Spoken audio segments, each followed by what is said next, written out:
Hi, HRN listeners. We're celebrating our 15th anniversary, and we have a really fun campaign and an ask for you. This 15th anniversary tour is aiming to bring you closer to unique food and music experiences in some of the most exciting cities in America. All the while, we're raising funds to support our work empowering the next generation of food systems storytellers through our fellowship programs. Here's how it works. Donate to HRN and be entered into a raffle in the city of your choice to win a dinner for two at a noteworthy restaurant and tickets for two to a concert at a prominent local venue.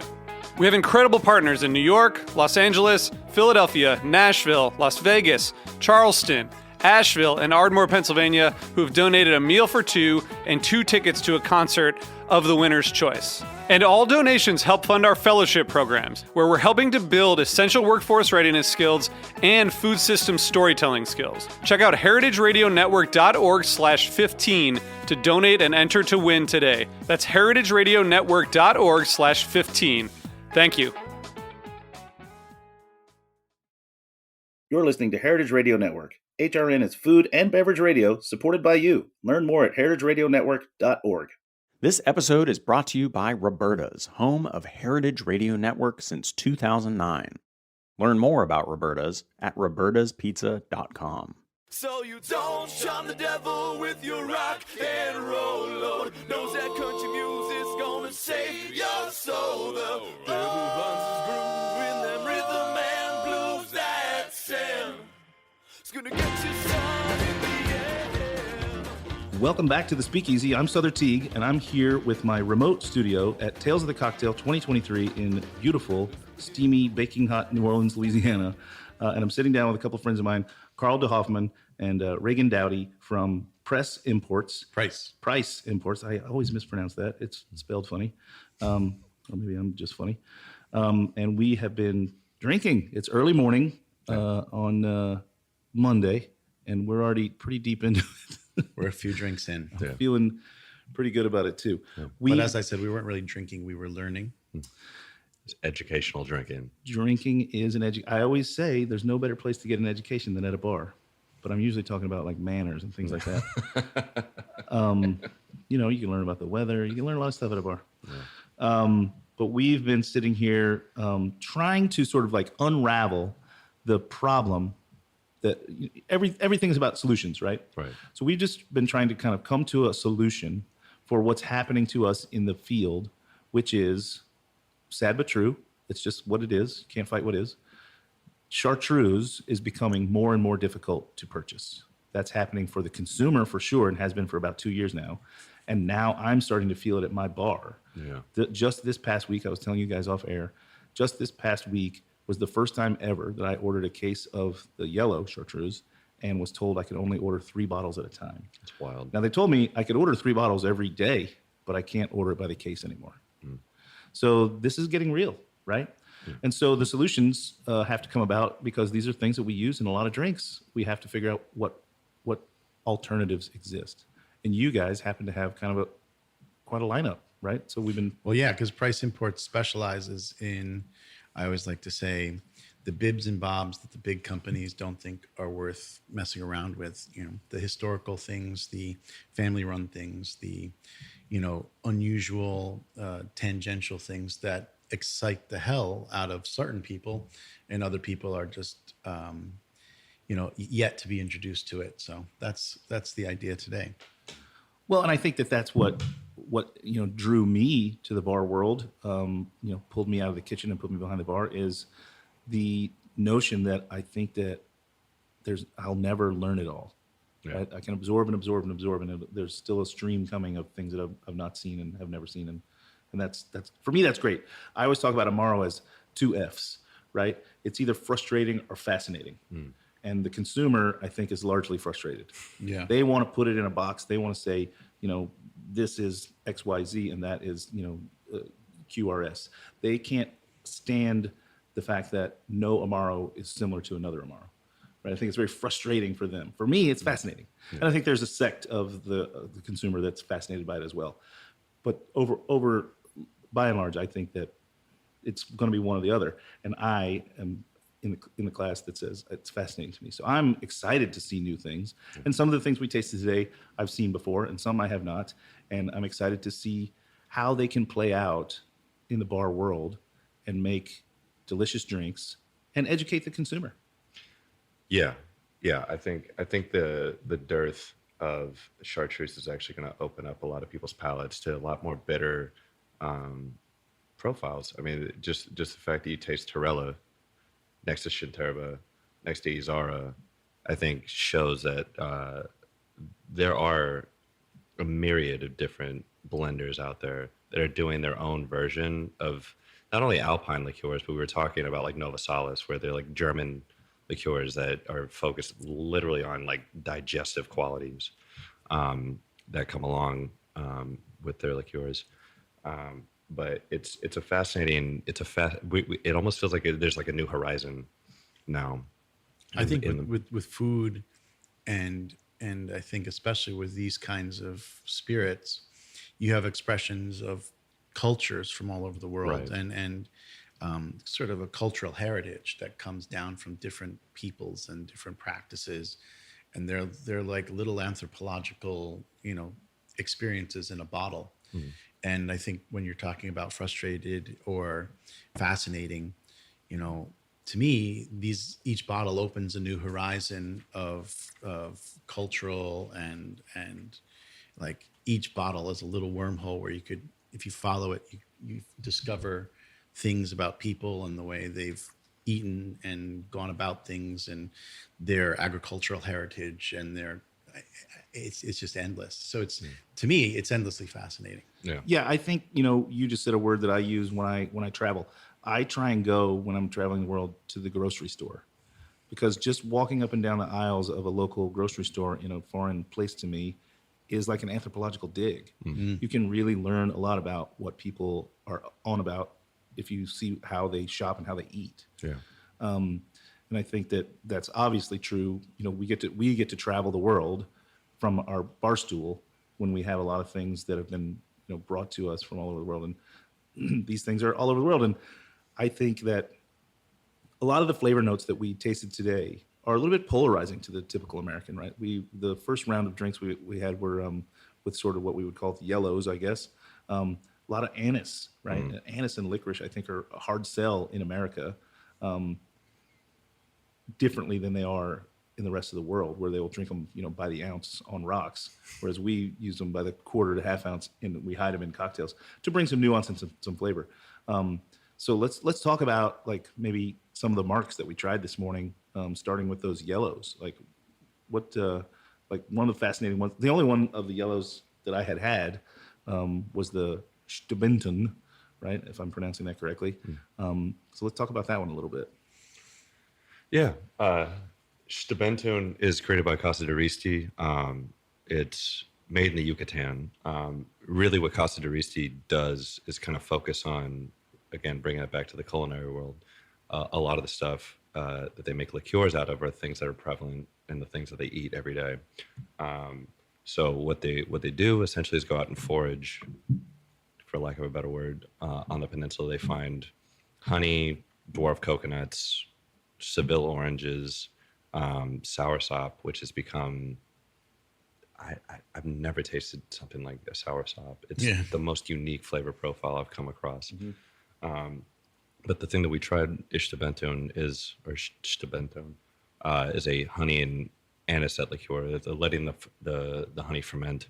They're adding green anisette to it. It comes across much like a yellow chartreuse in the way that there's the honey available, or honey in the flavor profile, but this is like honey forward, finishes almost like an absinthe, and it's just really unique, really kind of expressive on like the flavors that Yucatecans have in their day-to-day life. It's just a fascinating liqueur. It's one of my favorite. Yeah, this was one of the only ones up there that I had before, and oddly, I had it at the distillery. I was there at Casa de Risti because they make another thing that we were there. So it was sponsored by their Mark Kalani, which is a coconut liqueur, and they had that, and I bought a bottle and brought it back because I enjoyed it so much. It's a little bit lower proof, so it doesn't have that big alcohol hit, but it's got this really unique and somewhat complex flavor, and I think that comes from the fact that you just said, correct me if I'm wrong, they ferment the honey, It's fermented honey. Yeah, it's right? So it's almost like they're making miel first, right? yeah, it's exactly what they're doing. Yeah. Yeah. Really delicious. And I think that we tasted it on its own, and then we made Joaquin Simo's Naked and Famous using it this morning. That's why we're all a little buzzed, because we made, I don't know, 7 drinks. But I think it played quite well. We all agreed that it was a little sweet at the standard ratio, but that's the true measure, right? We have a standard by which we can make the drink, and then we can go back and pull levers and change it, right? Yeah, I think that's the fun part about this industry, right? Coming from the kitchen, where you get to kind of make your version of a certain dish that you've probably either grew up with. We were talking about you growing up in Panama, so I'm assuming that seafood is a big part of. Yeah. Panama City Beach, Florida, not Panama. Oh, but, sorry. but yes, right on the Gulf Coast. So lots of seafood. Yeah, cocktails are very much the same way, where you get to insert, take out, you make the cocktail your own. Again, like the exciting part about looking at a lineup of 6 different liqueurs is the endless possibilities you have because of the expressive qualities, from Elixir d'Anvers to Casa de Risti. The world is literally your oyster.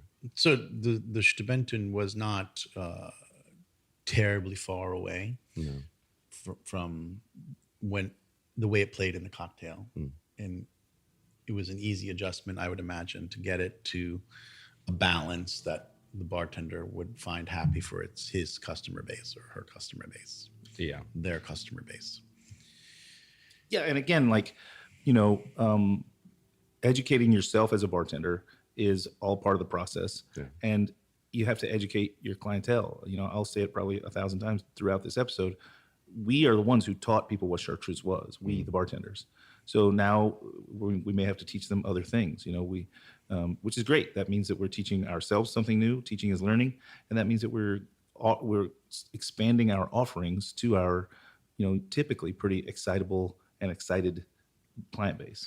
Yeah, I also like the idea that we've screwed up so much. We know the shortcuts in which to tell people how to actually drink. Like, I think that's 9 times out of 10.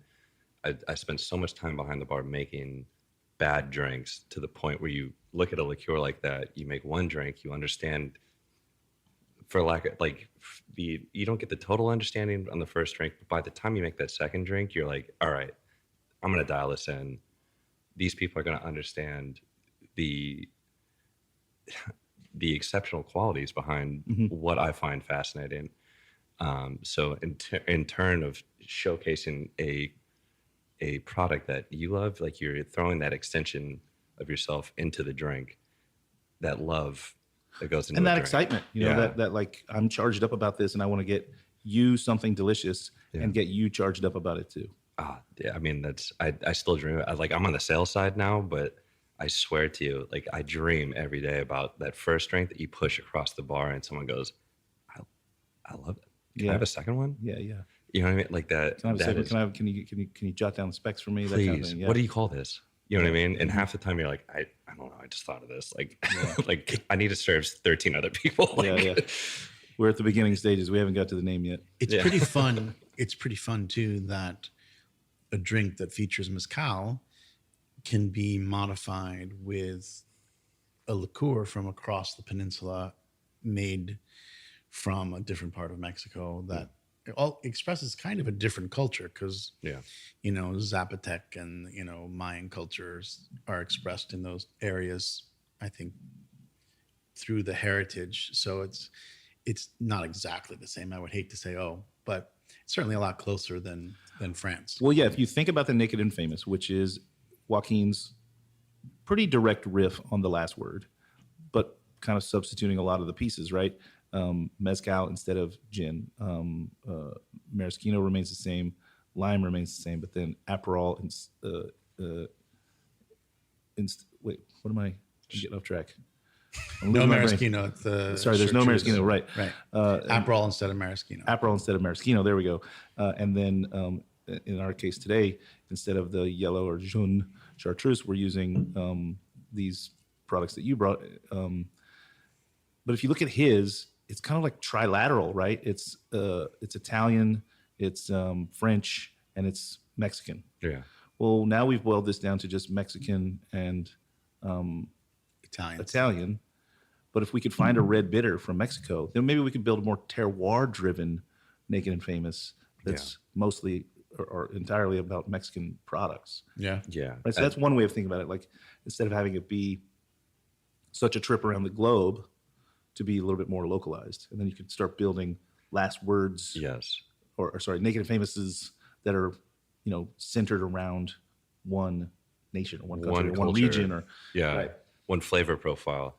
I think that's the old what grows together goes together. exactly. Yeah. And I think the more that I'm kind of just adjacent to cocktails, the more that I see people are actually gearing towards like keeping like, I want to make a margarita fully Mexican, or it just seems like it belongs together. Like a Mexican red bitter makes so much sense based on the food quality or the taste profile of their food. Mm-hmm. I mean, you go to Italy and they talk about the complexity of Mexican food, which I honestly took for granted living in San Diego, moving to Ohio.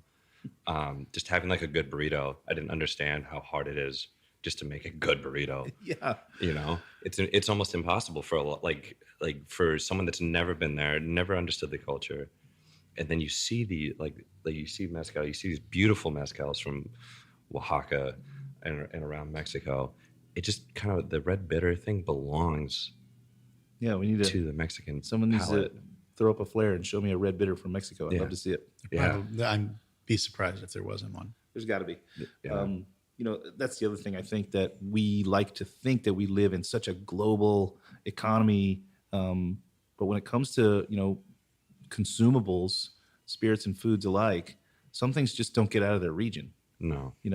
At my shop, of course, in Mori Margo, we have hundreds of Amari, but there are thousands of Amari. Yeah. And they just don't get distributed to the United States. Yeah, it's a lot like mezcal, where like every village has there's sort dozens. of mezcal. You go to Italy and everyone's like, I have a I mean, our only point of reference is Campari on this side. But you go over there and they're making bitters in their basement. Yeah. Every town has their a lot of households are making their own things, right? Yeah. So these things are just never going to get out and about. So I would be willing to bet that there's a red bitter in Mexico that just isn't here. And if we could get a hold of it, I bet we could make a really delicious, unique version of the Naked and Famous. We'd have to name it in Spanish, I guess. Speaking. But so I think one of the coolest ones that we tasted today is the next one, which is Dutch, right? And you guys just got a hold of it, so it's new to you. Belgian. Sorry, Belgian. Yeah. You guys just got a hold of it, so it's new to you, and it's brand new to me. I've never even seen this label. Yeah. And I thought it was delicious. Let's talk about. Elixir d'Anvers. Thanks for jumping in on the pronunciation as I was about to stumble across it. I'm sure it's wrong, but but yeah, it's a historical family-run distillery in Anvers, obviously, in Belgium. The recipe is closely guarded, so we don't have a lot of technical information other than we macerate herbs and spirit, distill it, and then macerate herbs and spirit and sweeten it, and like every other of the category. So you've got it's a light, I guess, yellowish color for sure. It's I guess a little green tint to the yellow.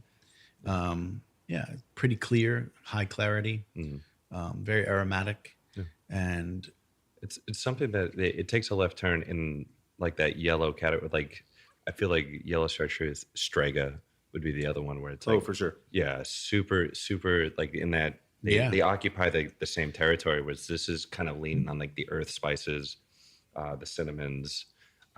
Baking spices. Yeah, it's a very different way to make a bitter liqueur, and something that I've not come across, to be honest with you. Yeah. Like that was kind of an eye opener when I tasted it the first time. That cola. Right. quality. One, that's what we talked about. How uniquely, I don't historically think of these lighter colored liqueurs or Amari as having those cola notes, and this one has that. It even has.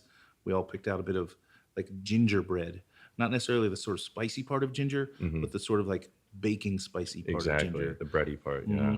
Yeah. And I really, really enjoyed this one, both on its own and in the Naked and Famous variation that we made. And I think this one in particular has a lot of legs for me. Yeah. I was actually really intrigued. You were talking about possibly making like a long drink with it. I would love to see on, like, we just have a tiny bottle here. I think it's the only bottle that we've been It's a 200 ml. It's Yeah. All the rest of the bottles are in a container going across the ocean right Yeah, now. I would love to see what that would do with soda water, just because I feel like I mean, that was like the trick back in the day. It was like ketchup, kind of screwed this drink up. If I just throw soda water on it, like, how's it work out? Like, Right. yeah.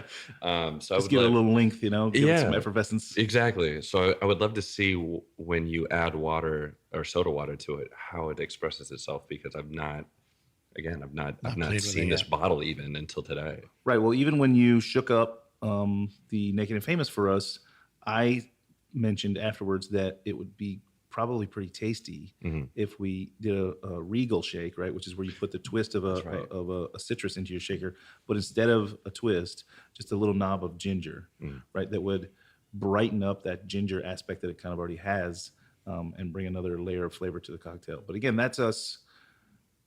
I think the bartender's nature is to like take something and make it my own in some way, right? Yeah. So I'm taking Joaquin's drink and using a different liqueur and then shaking in a piece of ginger. And now I can call it the famously naked or something, But like I find this one of the ones we tasted today was the most sort of intriguing to me. Right. Yeah, it's mysterious in like the greatest of ways possible. Like I would never think that something from Belgium would be featuring ginger. Like that's, to me, like when I associate ginger, that's very much in like Chinese food, South Asian stuff. Yeah. The fact that the Belgians are using this flavor component in a bitter is absolutely fascinating. But I mean, this is just us guessing, right? They're not telling us what's in yeah, there. yeah. So haven't this told could us. simply be an amalgam of the different flavors that are in there that are that coming my off brain, as ginger. Yeah, the brain understands it as ginger, but there's no ginger actually in. Right. Yeah. Who knows? Yeah, this is the coolest. I agree with you, especially like after I sell these things for a living. It's very rare when I taste something and I go, there's endless applications for this. This is definitely a unique one. Yeah. All right, well, let's move down the line here to the Izara. And this one, tell me all about it, Carl. Izara, it comes from the Basque region of France.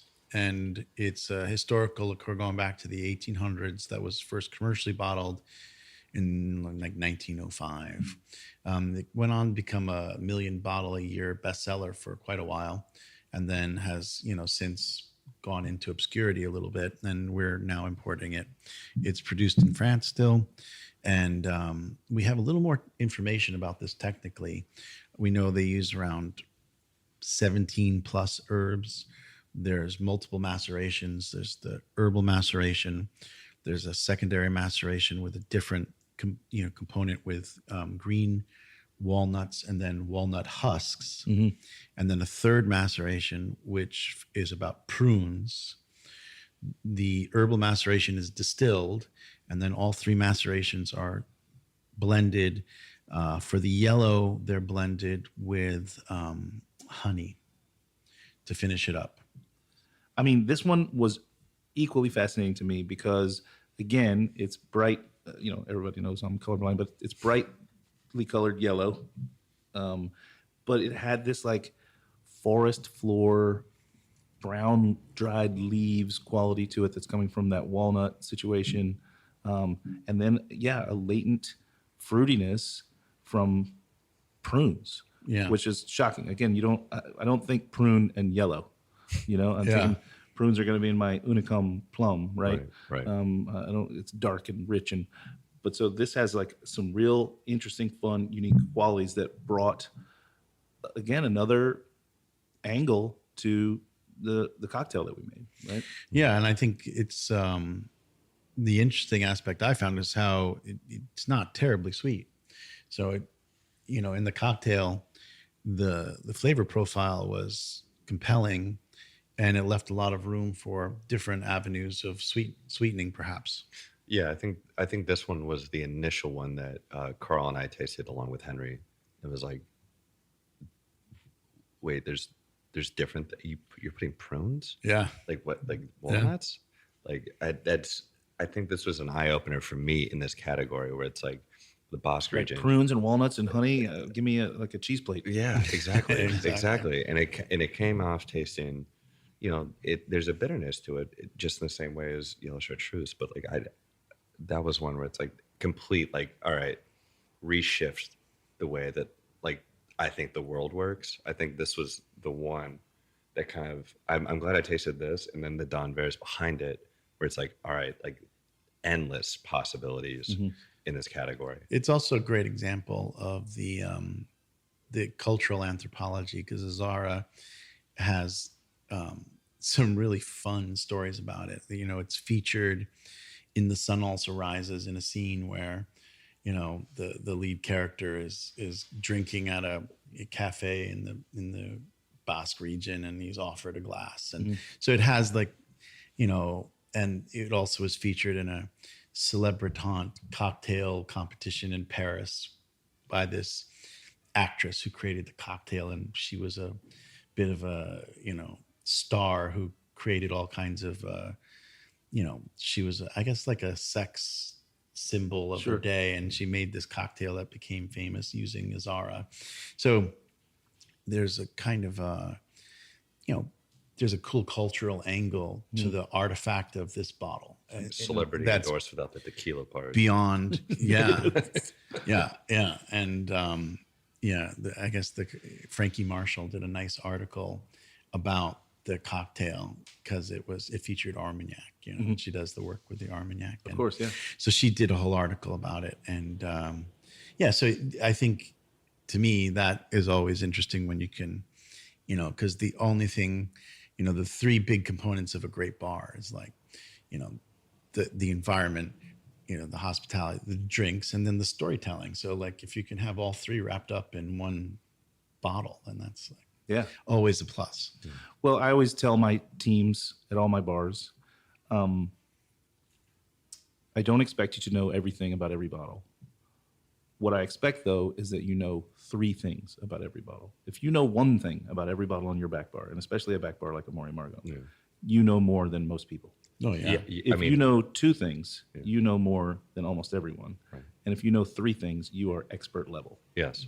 Right? So, that if there's stories to be told, I like to have my team have access to those. Yeah. Right? I need you to know, some flavor notes. I need you to know where it's from. I need you to know a story like that. Yeah, a fun story like that really brings another level of experience to the drink. Yeah, the elevator pitch, I think, is the most important part of bartending, right? Like if you're bouncing between, even your bar is famously small. Yeah. But It's pretty small. but It's growing. you need to be able to format your time and your style of bartending to a bar like that where everybody's looking for that experience, right? So like that elevator pitch, the storytelling, the quick story, who endorsed it, why it's famous, what's it go with, and why I love this. I think that endears people. That's always going to bring people back to your bar. I think it's the most important part is you have a product to sell, which is essentially yourself and your relationship to the product that you're pouring. I want to make sure that the guest feels a sense of not that they were educated by being here, but that they were edified in some way. Yeah. Right? I don't want you to walk out of here being like, I just learned algebra.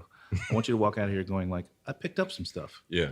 Yeah. I feel better about my choices now. I feel like I have something to say to my guests at my cocktail party. Yeah. Or at some other cocktail party. I will feel smarter and more, engaging and Yeah, I think that's the most important part, Yeah. right? New horizons. New horizons all the time in this industry. Yeah. And showing people that effectively is what makes. I think that's like the big part about New York. Growing up on the West Coast, you hear all the time about like the service industry and the hospitality of New York City, and I think that's ingrained now in the culture as a whole. I don't think anybody's just pouring drinks unless you're at like a club or something, but you don't go to a cocktail bar without kind of gleaning some sort of weird fact about something that you're drinking. Absolutely, if you want to. There's the flip of that is, I make sure that myself and my teams read our guests in such a way to understand what they're here for. Mm-hmm. If they're here for me to tell them about every component of their drink, Mm-hmm. I'm here to do that. Right. If they are here to have me sit the drink down and walk away, I'm a ghost. Yeah. Yeah. I guess I'd made the same thing in Cleveland when I became a shot girl for tequila that we Why don't you grab that one since I nearly knocked the whole thing over? Probably Zara Green now, right? Yeah, there we go. That's what Yeah. we should talk about. So then we're moving into some green stuff. Because, as it turns out, chartreuse yellow and chartreuse green are both going to be, absentee. Mhm. So you've brought a whole host of both yellows and greens. And again, I'm colorblind, so I don't really care, but I get it. How I generally refer to chartreuse to the layperson is, yellow is all about the flowers and green is all about the grass. exactly. Right. So let's talk about the Izara, same mark that we just talked about, but this is their green version. It's slightly higher, right? 38 versus 40. Is that correct?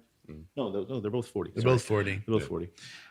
And they're made the same way for the first up until the point where they blend it. And then instead of putting in honey for the green, they put in sugar and some Armagnac. Mm-hmm. So, Well, right. That was the fascinating part about this one. It's the spirit is blended with Armagnac. yeah. And also then they do a second maceration for the color. Mm-hmm. So the color is derived from, a second maceration after distillation. Whereas for the yellow, it doesn't have that. It gets the honey and there you go. Right. And all the macerations give the color. So it's, same idea. Initial maceration, distillation, a second, two other macerations, one with the green walnut, one with the prunes, all blended together, sweetened with sugar, and then Armagnac to finish. And that other herbal maceration to give the color. Right. And since it's the first one that switches gears, we also then switched cocktails. We moved away from the Naked and Famous and into, of course, the last word. Right? Indeed. So this is not the last word. We're going to say that a bunch of times. Right. But first, let's take a quick break and hear from our sponsors on Heritage Radio Network. Again, you're listening to the Speakeasy live from the future at Tales of the Cocktail 2023. Stand by. This episode is brought to you by Roberta's, home of Heritage Radio Network. Roberta's was founded in Bushwick in 2008 and has become one of the most iconic restaurants in the country. HRN made its home inside of Roberta's in 2009, and together they have become part of the DIY fabric of the neighborhood. Roberta's is open for lunch and dinners 7 days a week and serves much more than just the famous wood-fired pizzas. Their team dreams up new salads, pastas, and sandwiches on the regular. Roberta's Tiki Bar is alive and well in the back garden, serving up frozen drinks in the summer and hot toddies in the winter. Stop by the bakery and takeout spot next door for fresh breads, sticky buns, and pizzas to go. But Roberta's also extends beyond Bushwick, with multiple locations in New York City, Long Island, and Los Angeles. You can also find their frozen pies in grocery stores around the country. The spirit of Roberta's, like Heritage Radio Network, is everywhere. Here's to many more years of pizza-powered radio. Learn more about Roberta's at robertaspizza.com. And we're back. You're listening to the Speakeasy on Heritage Radio Network, and I'm in the mobile studio in New Orleans at Tales of the Cocktail 2023 with Carl DeHoffman and Reagan Dowdy from Price Imports. Price Imports. It's spelled Press. Yeah. The way you should think about it is that everything we sell is not sold on Price. Mm. All right. It's from Price. All right. It's from Price. Got it. Well, listen, you were mixing up the drinks today. You made us all them versions of the Naked and Famous, and now we shifted gears, and now we're making versions of Last Word. So let's talk about how the Izara did in the first of the last words that you made us. The first of the last. I think the botanicals lived through. The only caveat is adding sugar is probably that's probably the only drawback. I would say it serves as this, like, it's serviceable for the flavor, like the profile of chartreuse when it comes to the botanicals and the flavor. I think it stood out that way through the cocktail. Adding sugar, adding maybe like quarter ounce of simple, I think is really all you need. Yeah, just something to kind of round it out Yeah. and give it a little softer mouthfeel. The balance is not very far away. No. I was kind of surprised with that because there is a big part of the green Azara was the spearmint. And I feel like that gummy kind of quality, that spearmint that everybody kind of equates to, that spearmint. Sounds like our neighbor has whipped out his leaf blower. And not during the yellow chartreuse when it was appropriate. Yeah. Holy smoke, he's right on top of us. This guy loves his job. Yeah, man. Is it his job or is he like just Hank Hill? Yeah. Yeah, and it's also, the proof is lower than the 110 of chartreuse. It's 80 proof. Yeah. But still, I don't think you need to use like a navy strength gin or anything to make up for that. That was like the kind of the cool part about that. Flavor's there. It just needs the sweetness. yeah, it just and needed it to be balances rounded out. out a bit. So I think a lot of the great part about chartreuse is it actually helps proof the cocktail. Tank Hill, he's getting extra deep. Yeah, he's getting right up next to us. Let's pause for 1 second. Can you see him? Like, is he about to come up between us here, the little alleyway between the houses? Do you mind if I use the restroom? Oh yeah, of course. Yeah, let's give him a second to maybe at least move a little further away. He's like, I see that one leaf, and I gotta get it out. Sure. Yeah. Like he knows what's going on.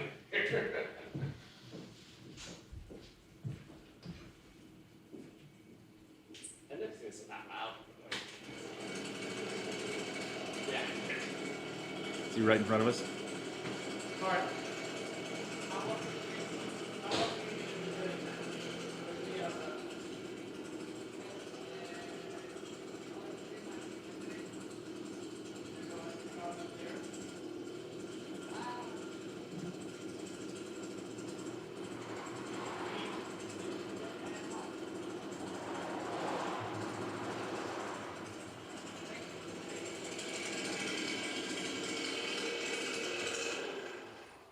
We're just like 10 minutes away. Yeah, that guy is the sweetest guy ever. He was just there doing all his landscaping. And I was like, you don't have to do it today. He's like, I don't. I'm like, no, just don't worry about it today. He's like, oh, thank you. I'm going to go home. Oh, nice. Fuck yeah. Like, fuck yeah. Gave him a day off and saved our podcast. But he was indeed about to go up that alleyway and take care of the backyard. Yeah, I just told him that he didn't have to do it today. He could go home. He was very grateful. I mean, it was for all of us, because they're setting up. Yeah. That's fun. Ay, ay, ay.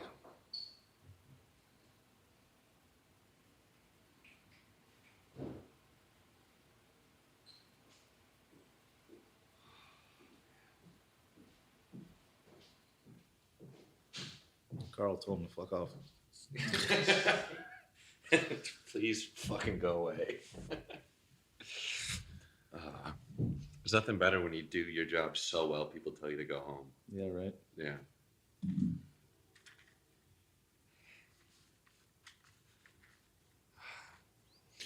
Do you listen to any new punk?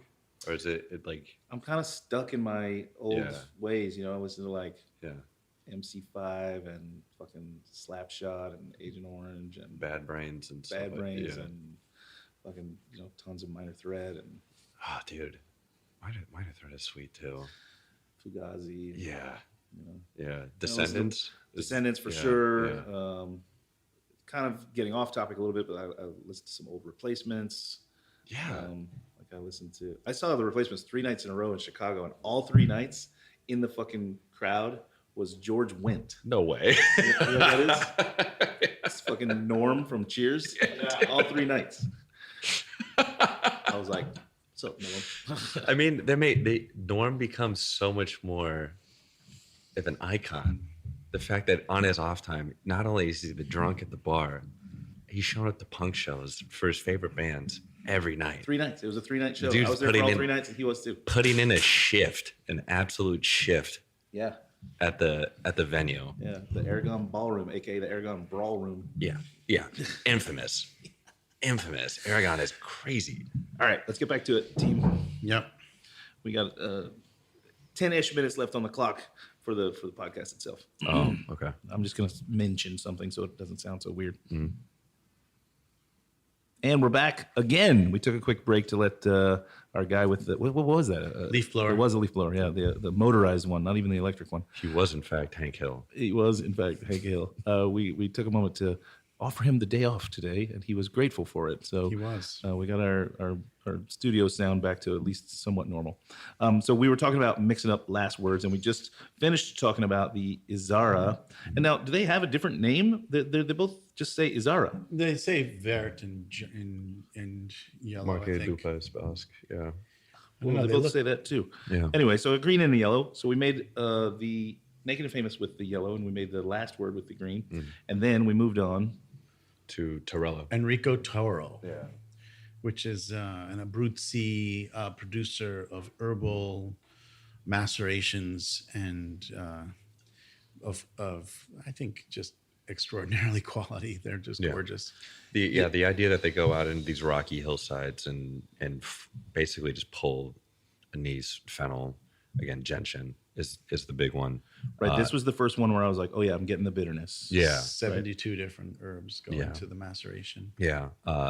And they did the most Italian thing possible.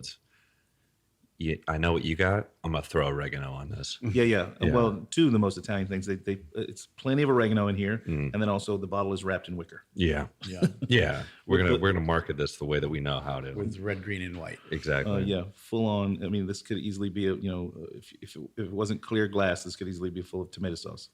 Or a soccer jersey. Right? Like it looks like a tomato sauce can. I feel like this is what like Del Piero drank after he scores a goal. He just goes to the sideline, takes a shot at Torella, and goes, "I'm gonna go play the next 45 minutes." There you go. Right. It's an exceptional Alpine liqueur. And we're tasting two from Enrico Toro, right? Because the next Right. is the Centurba. And so if you consider them next to each other, it's probably educational. The Torella is lower proof. What is it, 38%? 38.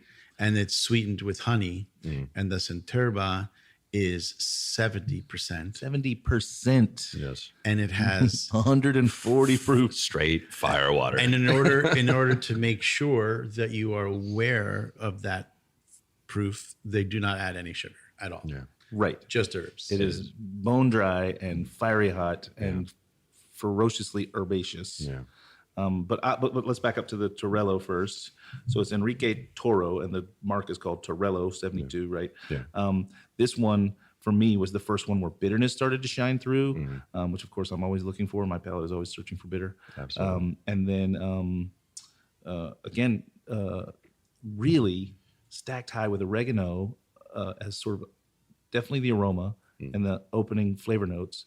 But then because the oregano, is like a woody herb, a lot of woodiness too. So it had this even though there is some sweetener in this one you mentioned, it's very kind of like almost tannic from the woodsy part of the oregano. A lot like their hillsides. It's like rustic. Yeah. It tastes rustic, and I think wholly authentic to like the Italian flavor profile.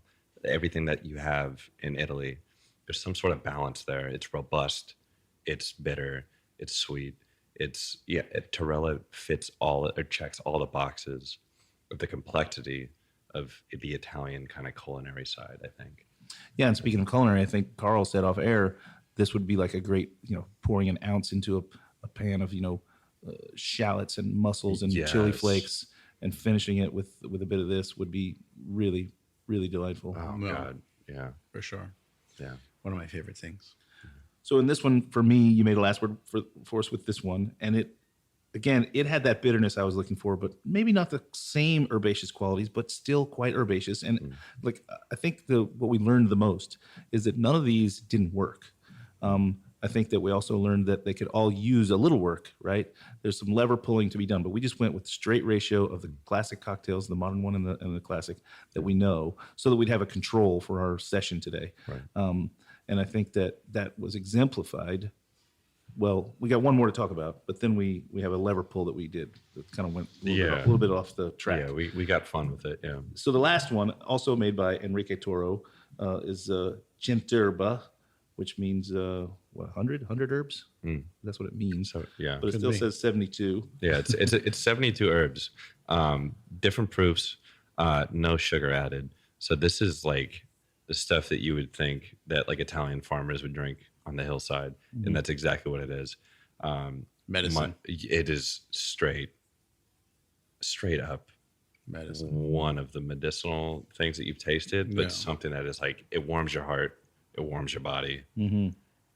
Yeah. I want more. Yeah, I mean, it was very chest warming. Yeah. It was very like bursts of a myriad of herbs, led of course by oregano, and like this is the kind of thing that I think like how, in general, herbal liqueurs and amari started.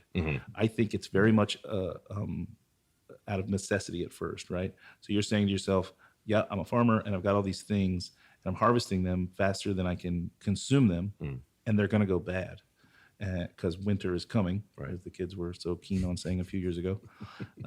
And so we're going to lose that nutritive quality that we need, right? We need the nutrition, we need the calories from this thing that we've, exercised some calories to produce. So how do you save it? Well, you put it in booze. Yeah. And then we can have that later in the wintertime when we need those calories, we can still access them. Yeah. So I think that this is an example to me of how, ingenuity and necessity drove the creation of these things. Absolutely. One of the things that you said about this Sother that struck me is that it had a palate presence that was sort of like a Szechuan pepper that had that. Like, Oh yeah, it tingled on my lips, my tongue. Yeah, Mhm. you could the herbal magic, whatever it is, all those compounds that. Sensory experience You that had- comes along with it. Yeah, it had. Yeah, that. it wasn't just the ABV. I've drank things that are this hot or hotter, no. and It those will didn't certainly even make your tongue tingle I too. mean, it was but this was a very warming. specific feeling. Yeah, I agree. It's warming, but it didn't assault you with alcohol in No. any way because the herbs, like I think, take over. Yeah, and again, these guys are pretty protective. They call it a proprietary blend, whatever that means. I enjoy what they do. It's almost nice not knowing, because I want to believe that they throw like white pepper in there. Right? They could You know be. what I mean? It Like has a bit of pepper at the back. Yeah. So like I actually really enjoy the fact they are doing the same. Like it's the same idea with every bitter liqueur. I don't want you to know what I do because I don't want you stealing it. Yeah, we talk about this ad nauseum at the shop. It drives me crazy. Yeah, I don't have the time to replicate this, let alone come up with a green liqueur that, I'm not going out The and average foraging for 72 herbs. dude, I'm not going into the hillsides for this. And I I'm live not in even going to Ohio. sit around on the internet and try and find those 72 herbs. I know I'll just buy the bottle. You Yeah. already made it. I'm buying it. I live in Ohio. I make dandelion tea. That's the effort that I'm putting in. But the idea that there might be that peppercorn that tingles your gums and makes it a full sensory thing, I think that is what sets Chinterba apart Yeah, it's from interesting for most sure. other bitter liqueurs. I really believe that. And then you did the. Well, we made the last word with this. Yeah. And it was, I think we all agreed, a bit hot and a bit tart. Yeah, Because definitely. not So enough dry. sweetness in there. Yeah. So the lime stood forward quite a bit, but with plenty of herbs. And again, some lever pulling there. Add a bit of sugar. Bring the ratios into a little bit more focus by lowering the quotient of this product against everything else. Maybe bring the gin up. There are plenty of ways to pull some levers and make this drink a little bit more closer to the target we're shooting at. And one of them was, frankly, to mix the two from Enrique Toro, right? Which is what you did for the last one. Yeah, The last word that we had. Yeah. It's 2 parts Torella, 1 part Chinterba, and I think you get pretty much exactly what chartreuse is, that bitter quality, the woodiness. You still get the anise, the fennel. But you tasted the last word with that. I would say that's pretty close. it's pretty close. Yeah, very much so. the oregano With that oregano somehow- pop, yeah. It Yeah. like popped somehow less when the two were combined for some reason. Yeah. But it was still there. They balance out, and I don't know if that's on purpose, because I did this at BCB. Like literally, like I was talking to Eric Castro about this, and just dumped. I think I dumped like a half ounce of the Torella, and he's like, "Yeah, well, it's chartreusey." I was like, "It needs proofing." And just dumped just a little, like a skosh in there, and I was like, "He's like, this tastes like chartreuse." And I was like, oh, like by accident, like just like every other bar story Sure. that's like legendary, by accident, Well, kind I of mean, discover this. we can probably at least lay some of the blame on Eric for the depletion of chartreuse with the damn Pina Verde, yeah. and then Marco with the freaking chartreuse swizzle out there, like my using favorite. it by the multi ounces. It is my favorite drink. Chartreuse swizzle, I think, is like one of the most perfect drinks that I've ever tasted in my entire life. I used to make it with ube, like an ube kind of like coconut thing, and it was like, dude, Yeah, it's so good. I have a drink on the menu at Eteria, one of my spots, where I'm literally just pointing at Eric and making fun of him, and it's called the yellow pineapple, right? Because Pina Verde just means green pineapple. Yeah. So I made a drink with yellow and mezcal and tequila, and it's basically the same build, and I just called it the yellow pineapple. Yeah. There you go, Eric. Yeah. We'll deplete them both, and we did. Yeah. And that's in its way, of course, it's a bummer, but what that does is that releases us from the sort of chains that bind us to any single product and gives us the opportunity to look around the back bar and around the world to fill that back bar with unique and new products like these that you guys are bringing to us, and I think it's great. I Thank thoroughly you. appreciate the platform you gave us to talk about this, because this is, It I was think it's a very fun conversation. Yeah, and I think this is only going to grow. Like we were talking about off air, it's going to be more like wine. You're going to have these bitters from around the world. Not just Europe, but there's going to be these Asian, Mexican, South American, Of course. stuff. So you're going to get terroir and bitterness that has like a cultural relevancy, just like wine does. Yeah. Yeah, and I'm very excited to see where that goes. Yeah, so am I.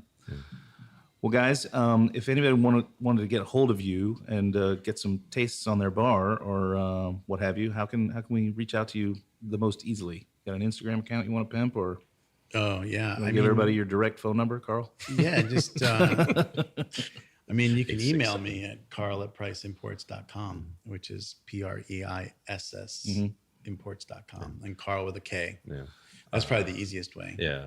And I'm in the Northeast. My Instagram is Rum Runner Reagan. I love alliteration.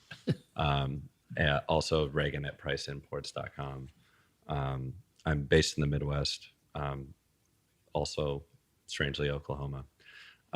But you DM me. Yeah. Just DM me. Right on. Yeah. I think that's the way people get in touch with everybody these days. Instagram. Half the business I get now So is easy. DMing. Yeah. At least it starts the conversation. It's a firewall, I think. Yeah. If you can't DM me first, then you don't deserve my Exactly. email, right, or my phone number. Exactly. Well, all right. We got to taste through some really cool stuff. We got to drink a bunch of Naked and Famous and a bunch of Last Words, and we came to the conclusion of the last word is that it's malleable, it's changeable, and we're going to have to adapt because we can't get a hold of the product that it originally calls for, and that's not a problem. It won't be a problem in the future. It's potentially an opportunity. I think it really is. All right. Well, that's it for this episode of the Speakeasy, coming to you live from the future in New Orleans, Louisiana, at Tales of the Cocktail 2023, hanging out at the Price Imports House down here on Elysian. We've had a great morning tasting through all of these marks, and I encourage you to go out and take a look and see if any of them fit in your program at your bar. So cheers, everybody. Have a great evening. Thank you. Appreciate Cheers to you. Cheers, guys. So you don't shun the devil with your The Speakeasy is powered by Simplecast. Thanks for listening to Heritage Radio Network, food and drink radio supported by you. Keep in touch at heritageradionetwork.org/subscribe.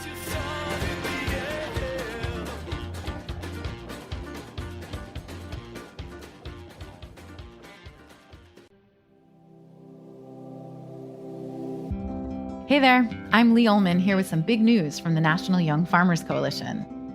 We're partnering with Heritage Radio Network on a special season of The Farm Report. It's all about what's happening with the Farm Bill and how it impacts farmers and eaters. I am growing diversified vegetables on land that's been in our family for 150 years. And so with the pandemic, gentrification, property values going up, we had to sell the land and we lost it. Join us as we uncover the untold stories behind this massive piece of legislation that shapes how we grow our food, what we eat, and so much more. The problems we have had, those are things that come from earlier Farm Bill and USDA policy, right? Like Earl Butz, get big or get out. It's my responsibility to know not only what I'm eating, but then like how that all came to be, and realize like, wow, like this piece of legislation, all this money, like it's technically something that I support as a taxpayer. While Congress debates the next farm bill, this is not just an invitation to listen. It's a call to action. Be part of the conversation. Subscribe to the Farm Report on Heritage Radio Network, wherever you listen to podcasts.